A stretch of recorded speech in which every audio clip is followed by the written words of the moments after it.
Hello and welcome back to Life in Recovery.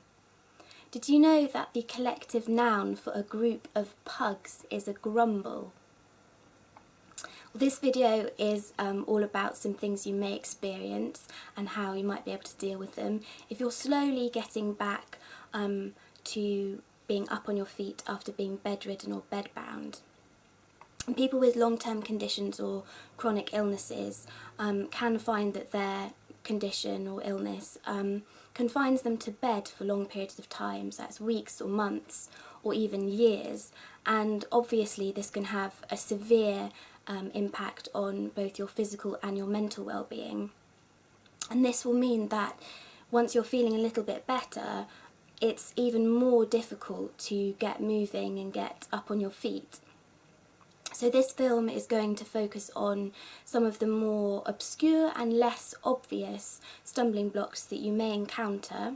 These are things that I personally had problems with, and that maybe your doctor or your OT or your physiotherapist may not have brought to your attention. So I'm going to start with footwear. Once you're up on your feet, you will probably want to be in bare feet actually initially. Not socks, nothing slippery. Your balance will be a little bit dodgy anyway, so you don't want to exacerbate that in any way by having things that are going to be slippery. Then I would probably move on to slippers, but you want something with a good tread, so you want to not have anything that's going to cause you to feel a little bit off balance at all. Then I would move on to a pump or a trainer. And sticking with feet, something that was quite a surprise to me was that your feet really soften, so you get lovely smooth skin, smooth feet, and that might not sound like a problem, but actually your feet really need their calluses and that hard, tough skin on them, because your feet really go through a lot of wear and tear, and those calluses are there to protect you. They're there for a reason, and what you really want to do is to build back that tough skin. And there are some shortcuts that you can use to build up that skin and dry out your skin a little bit quicker. A really great tip that I found useful is actually something that guitar players use. They find that their fingers get quite sore from strumming the guitar strings, and they rub surgical spirit on their fingers so that they build up calluses so they don't hurt themselves. So I've got some surgical spirit here. It can also be found under the name rubbing alcohol. So you want to just pop some on a cotton pad and then rub in the areas that you want to build up those calluses. So that would be on the balls of your feet and the heels of your feet as well. A more natural option, rather than using rubbing alcohol, would be witch hazel. And again, staying with sort of rubbing, blisters are a big problem that you'll probably find that you pick up lots and lots of blisters, and there's really nothing you can do. It's not because your shoes aren't fitting you well or anything like that, hopefully. It's just your feet will be sort of really out of condition. And the best thing to do is to use blister plasters, so something like this, or you might find them in a sort of a sterile pack like this. And basically they're an adhesive plaster that will protect the sore area and also try and promote healing, so it won't get any worse, the blister, and it will speed up any the healing process. Moving slightly higher up your body, swollen legs and swollen feet can be quite uncomfortable, and a great remedy for this is really very simple. You will recline back, so lie back flat and raise your legs or your feet above the level of your heart. and this will encourage the drainage, so the fluid that's making your feet or your legs swell up will be able to drain, and that swelling will hopefully, and that inflammation will hopefully go down. But the most important thing is to raise your feet above the level of your heart. Another great thing to improve circulation is having salt baths, and I've got some salt here. These are the ones that I use. This is Himalayan sea salt, pink Himalayan sea salt.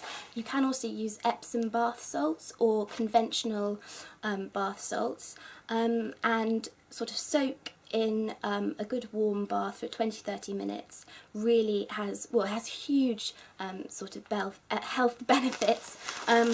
Also, you can do a little foot bath, so a bowl or a bucket of warm water, dissolve some salts in there and pop your feet in, and it should hopefully help with that. You also find that you're quite sore, and your muscles and all your tendons and your joints might be quite sore. Something that I found really helpful that was recommended to me by my chiropractor is something called BioFreeze. It's a pain relieving gel, but there are loads on the market. You can get rubs, or so like menthol rubs, muscle rubs. You can get creams, lotions, ibuprofen creams. But this is one that, the BioFreeze one is the one that I really love. It works for me. And again, staying with a chiropractor or a physiotherapist for back strengthening and keeping your back and all your joints really supple and the movements really fluid, what you'll find is, because your back is such a nerve centre, so your spinal column contains huge amounts of nerves and they spread all over your body, you will be tweaking those and stimulating them in ways that they haven't been for however long you've been bedbound, and you might get some quite weird sensations. I actually lost the these two fingers, and all down my hand to my wrist went completely numb for about 2 or 3 months, and that can be quite a worry. But speaking to a chiropractor or a physiotherapist who really knows what they're talking about can help not only relieve your mind, but also can address the underlying issues.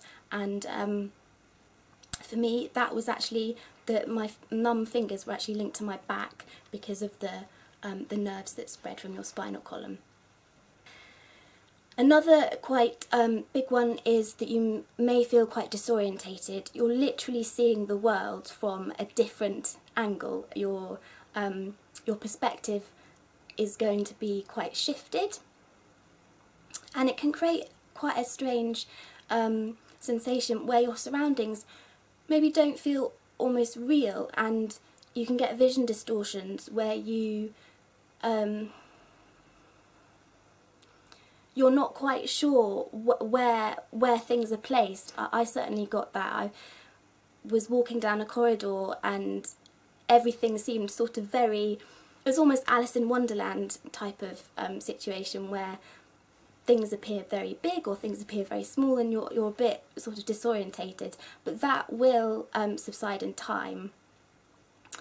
And again, with that, you may find you get some dizziness. Your heart will probably be pumping beating quite fast. You might feel that you're getting some palpitations, and you might feel out of breath. And this again is normal. It may feel very uncomfortable, but your whole body is adjusting, including all your organs. So your heart and your lungs and everything are going to be reacting to a different type of life. One massively important thing is to make sure you're not holding your breath when you're exerting yourself. We tend to unconsciously hold our breaths to try and make ourselves concentrate and work harder, and this is a really common thing that happens, but you just need to take a little bit more time, be conscious of your breathing, breathe slowly and methodically, and hopefully those physical symptoms will lessen. And probably the most important thing is perseverance. It can take many, many, many months of blood, sweat and tears to get your fitness back, especially if you're starting from a really low level of health or fitness.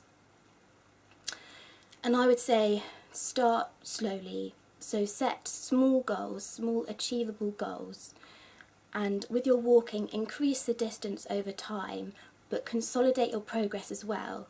Don't jump 3 steps ahead and then have to take 2 steps back, sometimes literally. And then I would, as and when you can, incorporate pleasurable activities so that you get a sort of a treat at the end and you get a little buzz from doing something you've wanted to do for a while. So a stroll in the park on a sunny day, or going to a cafe and having a piece of cake. These can all really help to send your body and your mind all the right signals and positive feelings about what you're doing. I just want to leave you with a quote from Thomas Edison. Hopefully you all know who Thomas Edison was. He was a very brilliant and clever inventor, and he said, "Our greatest weakness lies in giving up. The most certain way to succeed is always to try just one more time." So if you like this video, then I would really appreciate if you give it a thumbs up, and you can subscribe to catch all the videos as and when they pop up. And yes, so until next time, I hope you have a lovely day, and I'll see you very soon. Bye bye.